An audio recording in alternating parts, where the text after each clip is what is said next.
Romans 2:14 says that Gentiles which have not the law. Look with me at Romans 3 verse 1. Romans chapter 3 verse 1. What advantage then hath the Jew, or what profit is there of circumcision? Much every way, chiefly because that unto them were committed the oracles of God. So when you think about the Old Testament law, who was it given to?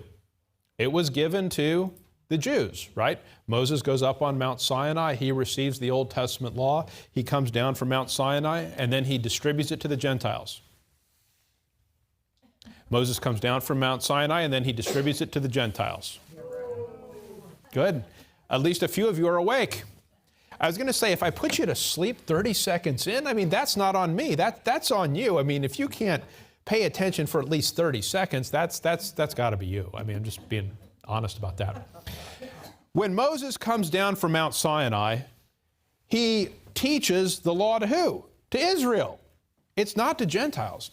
So when Scripture describes the Jews as having received the oracles of God, it's because the Old Testament law was given to Israel. And that's why it says in Romans 2:14, the Gentiles which have not the law. Now notice what Romans 2:14 then follows up with. The Gentiles which have not the law do by nature the things contained in the law. These having not the law are a law unto themselves. So the Gentiles did not receive the Old Testament law. They didn't. But do they naturally do the things contained in the law? And the answer is yes. It's the idea of, even if you don't know anything about the Old Testament law, let's say you're 5 years old and you're playing with your trucks and some other child comes over and he grabs one of your trucks, do you have a sense of indignation? That is my truck, and you are taking my truck, right? There are things that we understand even though we don't have knowledge of the Old Testament law. Romans 2:14 then says that Gentiles are a law unto themselves. All human beings have a sense of right and wrong, even if they know nothing of the Old Testament law. It says there that they are a law unto themselves, which means that Gentiles have their own law that they are accountable to and judged by. Just because Gentiles didn't have the Old Testament law, it wasn't given to them in time past, doesn't mean that there's not a standard by which they are judged. There is a standard to which they're accountable. Look at verse 15, Romans chapter 2, verse 15. Which show the work of the law written in their hearts, their conscience also bearing witness, and their thoughts the meanwhile accusing or else excusing one another. The verse starts by saying, which show the work of the law written in their hearts. The law in verse 15 is not the same thing as the law in verse 14. In verse 14, when it says, for when the Gentiles which have not the law, that's a reference to the Old Testament law. Verse 15 talks about the law written in their hearts. The Old Testament law wasn't written in the Gentiles' hearts. What is the law written in their hearts? I'm going to suggest to you that it is conscience. Scripture often uses the word law to mean the knowledge of right and wrong. Let me show you that. Get Romans chapter 7, verse 9. Romans chapter 7, verse 9. Romans chapter 7, verse 9. For I was alive without the law once, but when the commandment came, sin revived and I died. What Paul's talking about there is he was spiritually alive before the law came. In other words, before a knowledge of good and evil. What happens is this: as a small child, you're innocent. You don't have the knowledge of good and evil. But do you progress to a point where now you know the difference between right and wrong? You do. And at the point where you know the difference between right and wrong, you become guilty for the simple reason that do you always do the thing that is right? And you don't, right? You don't. And therefore, that's why we become guilty. So man has a conscience, and the reason why he has a conscience is because of what chapter in the Scriptures? Genesis 3. In Genesis 3, what did Adam and Eve do? They ate from the tree of what? The knowledge of good and evil.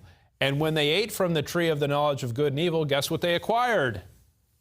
The knowledge of good and evil. So does man come to possess the knowledge of good and evil? Yes, he does. You have a conscience. You have an internal testimony as to what is right and what is wrong. Now look at verse 15 again, Romans 2:15. Their conscience also bearing witness. So let me give you an example. Have you ever done something where afterward, even though no one else says something to you, you feel guilty? And the answer to that is yes. Why do you feel guilty? You're not feeling guilty because someone else made an accusation. Why are you feeling guilty? Because there's an inward testimony as to guilt. Your conscience does what? It bears witness. In other words, it says, Kathy, you shouldn't have done that. Yep. Kathy's conscience is busy. Mine works overtime. Right? I mean, isn't that what happens? Your conscience bears witness. It testifies against you. You shouldn't have done that. Right? Now, at other times, it testifies that you didn't do anything wrong. Have you ever had a situation where someone accuses you of something and you did nothing wrong, and your conscience would be clear in that matter?